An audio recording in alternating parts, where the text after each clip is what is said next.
Welcome to the Thread to Mend podcast. My name is Taylor, coming to you from Baltimore, Maryland. This is a podcast about knitting and spinning and projects completed. So today I am showing off my recently finished range shawl. I finished knitting this last night and I blocked it overnight. So let's see. Here's the beginning. Hey Shippy, can you come up here?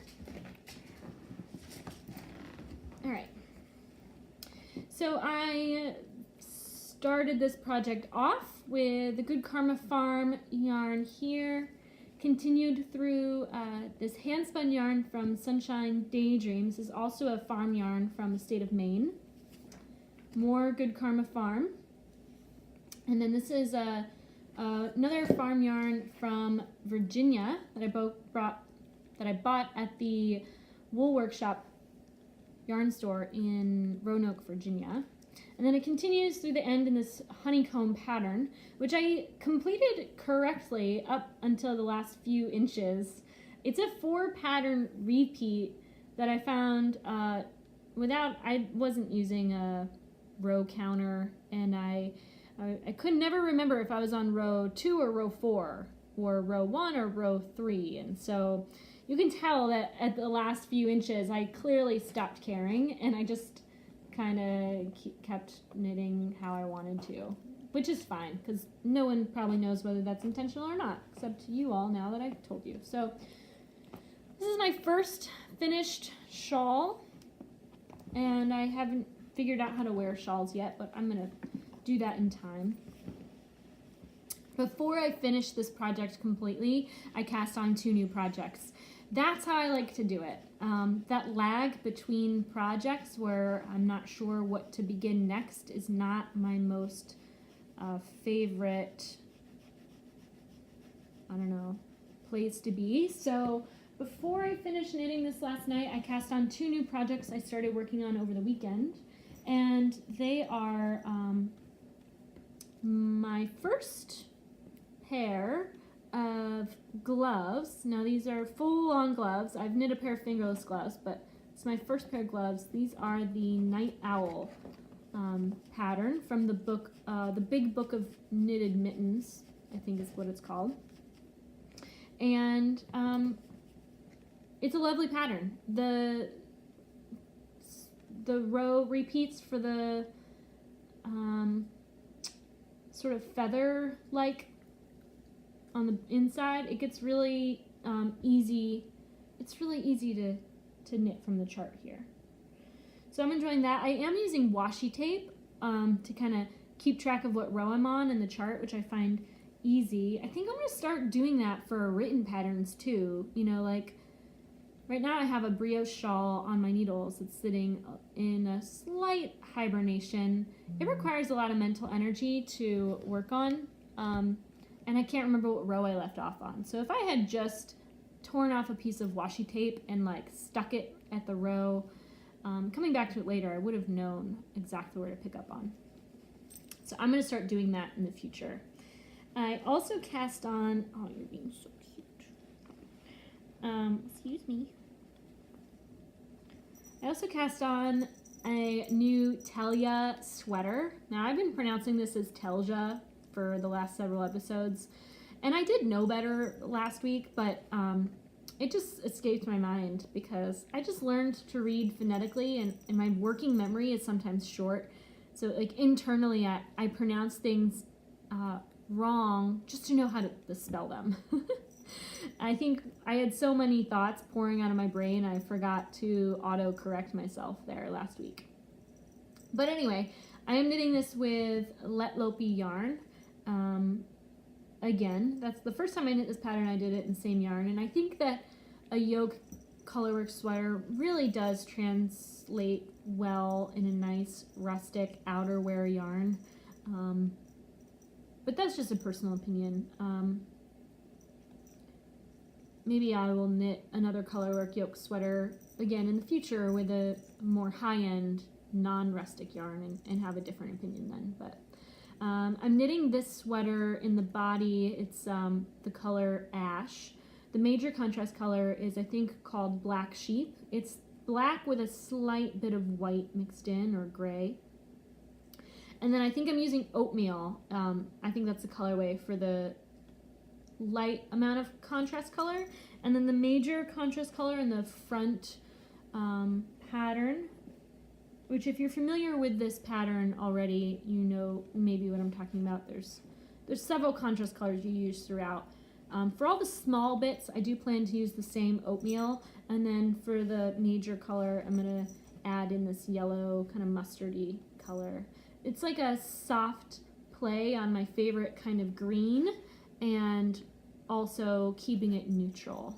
I don't have any intentions or resolutions for how to navigate this year, except that I am excited to buy into more neutral colored yarns. And this is a start. So this I cast on just the other day, and I'm excited to have my own Talia sweater in rotation again. The first one I knit was for myself. I think I knit a size small. This time I'm planning the size medium. I knit the mediums. I knit the size medium for the 2 Christmas sweaters, and I liked the way that came out. The small was a little tight around the waist, and I thought that I needed to change needles, but didn't have the needle with me while I was away.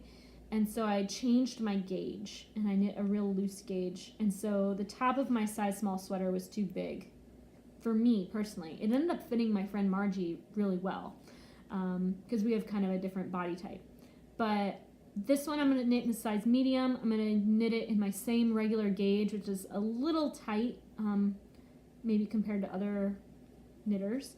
I've not knitted a gauge swatch for this pattern anytime I knit it. I just kept knitting. I started the sleeve and I measured to kind of gauge whether what I'm making is close enough to the pattern. And I think I was slightly tight, and that's why I went for the medium size.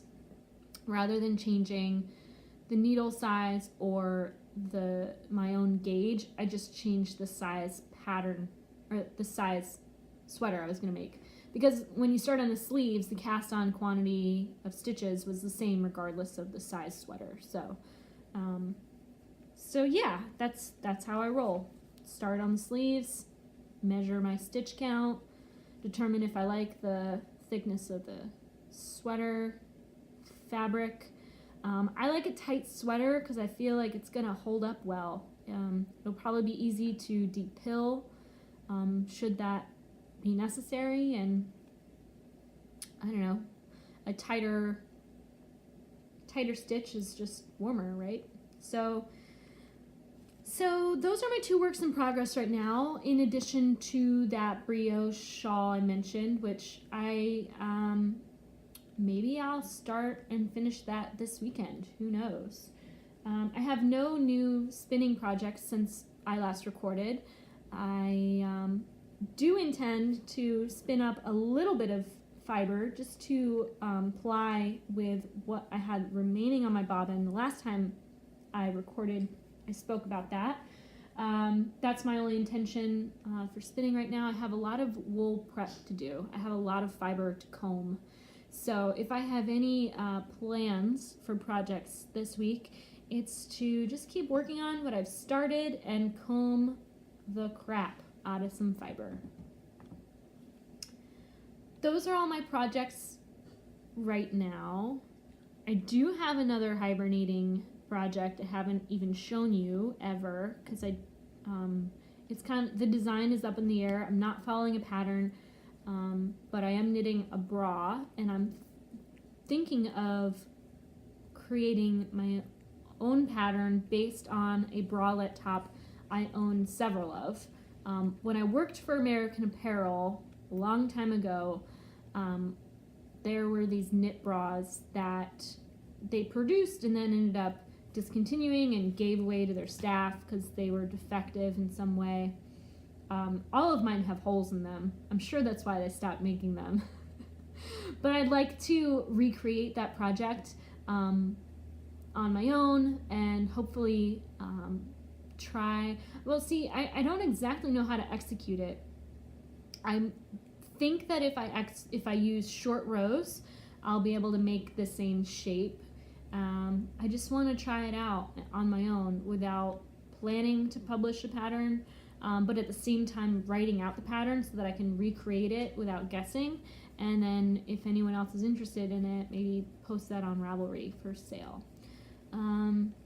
So right now, I think because it's the start of the year and I'm kind of just getting over all the holiday stuff and back into a regular routine, I haven't chosen any projects that I feel are heavy cerebral energy.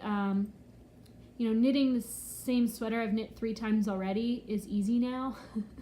Even if it is a sweater, like sleeves are not that different from socks. So if you are telling yourself that you can't knit a sweater, or if you're building it up as something way bigger than it is, like honestly, I thought knitting this shawl was harder than knitting a sweater.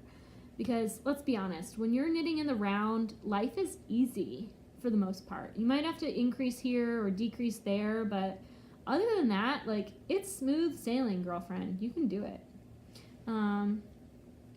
So there's that.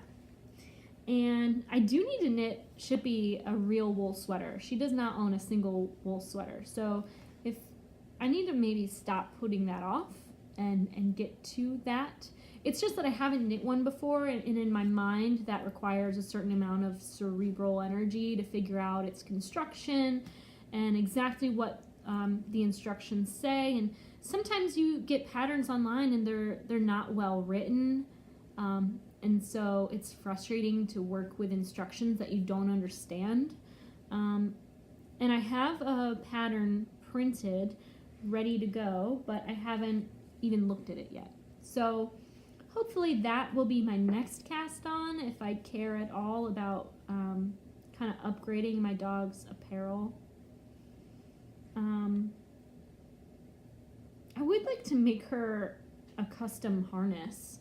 I feel like because she's not a big dog and she's not a tugger so much on the leash, like I think I could get away with making my own dog harness. So that might be a future sewing project in the works. I could maybe use up some extra linen and make a really sweet, bougie dog harness to go with her hand knit sweater.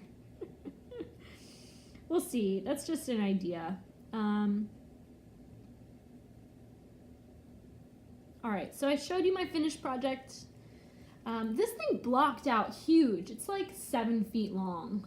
I mean, maybe not literally, but it's definitely bigger than my wingspan from corner to corner, and I like that. I think one cool thing about scarves that cowls don't do is that if you have a jacket with like a zipper, they really insulate you from the wind that will go through that zipper if it's inside your jacket. So I like that.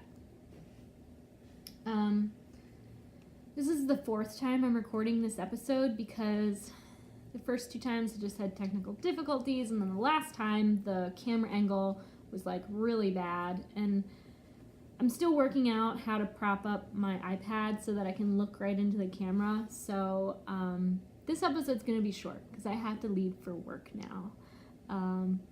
But I want to thank you for spending time checking in with me today. If you want to interact through Ravelry or Instagram, you can find me there at Taylor E. Owen. And please like and subscribe to this YouTube channel if you enjoyed what you are watching now. I am going to pick a winner for last week's episode giveaway next time. I just need a little bit more time to get myself together for that. So that gives you an extra few days or a week to check out the last episode, look at what I'm offering you, and decide if you want to comment, like, and subscribe to enter to win.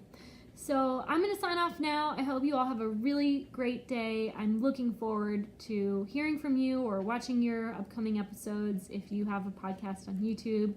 And I will see you next time. Take care.